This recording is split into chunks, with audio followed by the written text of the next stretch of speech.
नमस्कार, city news Bharat में आप सभी का स्वागत है। हमारे साथ हैं अभिषेक जी। जरा दिखाइए अभिषेक जी।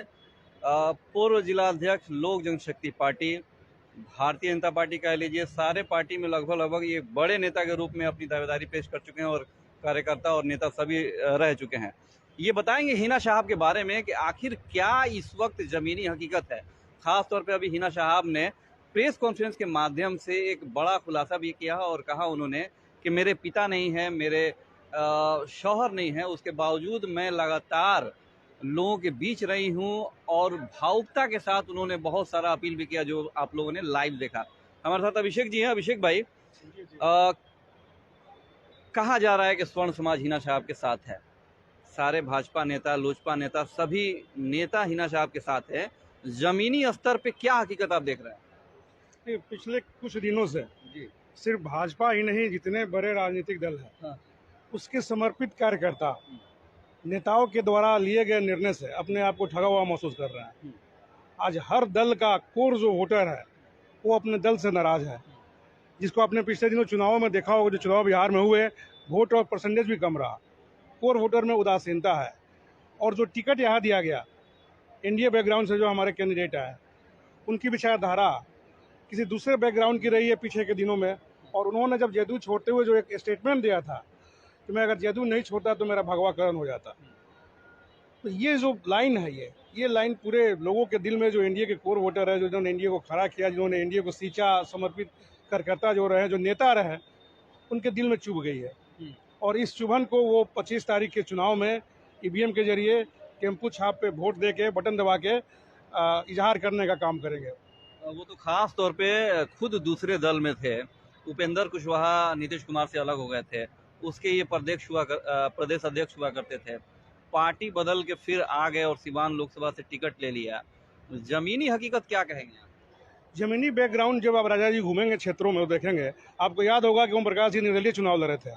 और निर्दलीय चुनाव के समय जो एक माहौल उस समय बना था, उससे कुछ ज्यादा बेहतर माहौल इस चुनाव में हिना जी के प्रति, निर्दलीय प्रत्याशी के प्रति सिवान की जनता व्यक्त कर रही है। और आप चाहे दरौंधा चले जाइए, चाहे रघुनाथपुर चले जाइए, सिसवन चले जाइए, गुठनी चले जाइए, दरौली चले जाइए, नौतन चले जाइए, जीरादी चले जाइए, बरहरिया चले जाइए, चारों तरफ। और आपने कहा सवर्ण, निश्चित तौर पर सवर्ण का 80 से 90% वोट आज हिना जी के साथ है। सवर्ण ही नहीं, उसके साथ साथ वैश्य समाज है। आप जीरादे में जाके आप अध्ययन करेंगे तो आप पाएंगे कि लोगों की नाराजगी, जब उस समय विधायक थे प्रत्याशी जो आज एनडीए के हैं, उनसे बहुत ज्यादा है। वो वैश्य समाज आपके साथ है।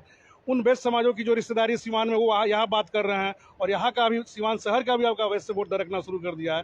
तो निश्चित तौर पर आने वाले समय में एक बहुत बड़ी जीत की ओर हिना जी अग्रसर है। खास तौर पे कुछ लोग ये भी कह रहा है कि चलनिया हाथ सुपुआ के, जिसने 77 छेद, दूसरे पे ये बार बार उंगली उठा रहे हैं। अपनी कमी जो है, उनका जो मामला है वो बता रहे हैं कि कोर्ट में विचाराधीन है। दूसरों का मामला भी तो कोर्ट में विचाराधीन था, तो फिर उंगली क्यों उठा रहे हैं? आप एक उंगली किसी की तरफ उठाते हैं तो 4 उंगलियां आपको अपने तरफ इंगित करती है। और आपने सही कहा, जो मामले कोर्ट में, उस पर कोर्ट तय करेगी कौन दोषी है, कौन नहीं दोषी है।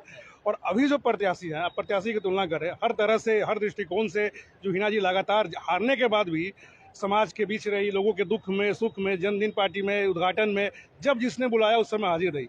मैं एक छोटा उदाहरण दूंगा। पिछले जो राम कथा हुई थी राजन जी महाराज की, उस समय ना कोई चुनाव था, नहीं कुछ था। मैंने इनवाइट किया समिति के सदस्यों के आग्रह पे, और टेलीफोनिक मेरे आग्रह पे हिना जी आई और राम कथा को सुनने का काम किया था। तो ऐसा नहीं है कि चुनाव के समय कोई भगवा रंग है। इन्होंने जो कहा कि मेरा हर रंग अपना है, सही मायने में हर रंग अपना है। और मुझे लगता है कि पूरी सिवान की जनता ये मन बना चुकी है लगातार। अच्छा, मैं पूछता हूँ, डबल इंजन की सरकार थी यहाँ पे, तो आपको किसने रोका था एकता इंडोर स्टेडियम के पुनर्निर्माण से? आपको किसने रोका था टाउन हॉल की शूटिंग करने के लिए? आपको किसने रोका था सिसोन नाला पे ओवरब्रिज बनाने से? आपको किसने रोका था सिवान कचहरी पे ओवरब्रिज बनाने के लिए? आपको किसने रोका था एक रिंग रोड बनाने के लिए, जो जाम की समस्या है आपको सिवान में? तो डबल इंजन की सरकार का फायदा 15-20 साल में तो सिवान को मिला नहीं। और लगातार घटनाएं अभी भी घटती रही। अपराधी गोली चलाते रहे, लोग मरते रहे, सरकार चाहे किसी की आए। पहला 5 साल जो था एनडीए का, वो एक स्वर्णिम काल था। लेकिन बाद के दिनों में तो लगातार स्थितियां आप भी देख रहे हैं। तो लोग ठगा हुआ महसूस कर रहे हैं। और विकास के लिए सिर्फ हिना जी के साथ, हिना जी का एक उद्देश्य है कि स्वस्थ सिवान बने, एजुकेशन हब बने, यहाँ पे इंडस्ट्री लगे, यहाँ पे इन सब चीज़ों को लेकर पलायन जो हो रहा है, हमारे बच्चे आज भी बाहर जा रहे हैं। आप देखिए जाइए, संपर्क क्रांति या दिल्ली जाने वाली ट्रेनों, मुंबई जाने वाली ट्रेनों जगह नहीं है उसमें। तो एक बहुत बड़ा कारण है कि सीवान की जनता चाह रही है सब चीज़ों को बुला के एक बार विकास के लिए हिना जी के साथ लोग मन बना चुके हैं और 25 तारीख का बेसब्री से इंतजार कर रहे हैं। विरोधियों का हिंदू मुसलमान का खेला शुरू हो गया है। हिंदू और मुसलमान, हिंदुस्तान पाकिस्तान, आखिर कब तक जनता ठगती रहेगी? मतलब ये तो अंतिम उनका हथियार है, ये अंतिम हथियार है और ये हथियार भी चलने वाला नहीं है। ये हथियार भी इस बार चूंकि जनता समझ काट के हारी को बार चढ़ेगा, हाँ। तो वो खत्म हो चुका है समय। लोग कहीं किसी के बहकावे में आने वाला नहीं है। हमारे सम्मानित नेता मोदी जी वगैरह भी अगर यहाँ पे आते हैं तो मुझे लगता है कि बहुत ज़्यादा कोई असर पड़ने को नहीं है। सिवान की अब सम्मानित जनता आपको लगता है कि पूरी तरह से हिना में हो चुकी है?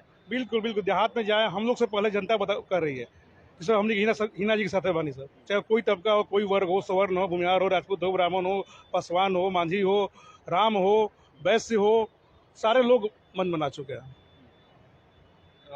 खास तौर पे सिवान की सम्मानित जनता, इसलिए कि 25 तारीख को वोटिंग है। इस वोटिंग को ध्यान में रखते हुए सम्मानित जनता से क्या कहेंगे?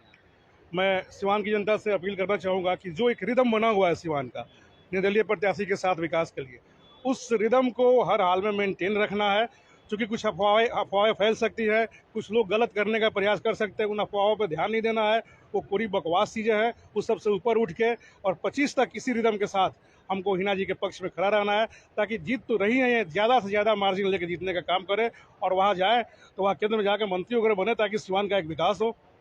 चलिए, तो लोग किसी रिदम में, किसी अफवाह में नहीं पड़े हैं। सिवान की सम्मानित जनता इस बार हिना साहब को चुनने के लिए आतुर है, ललायत है और बेचैन है। अगर वाकई विकास चाहिए तो सिवान से हिना साहब को निर्दलीय चुनाव जरूर जिताएं, सांसद बनाएं, ताकि पूरे सिवान का धरातल पर विकास हो सके।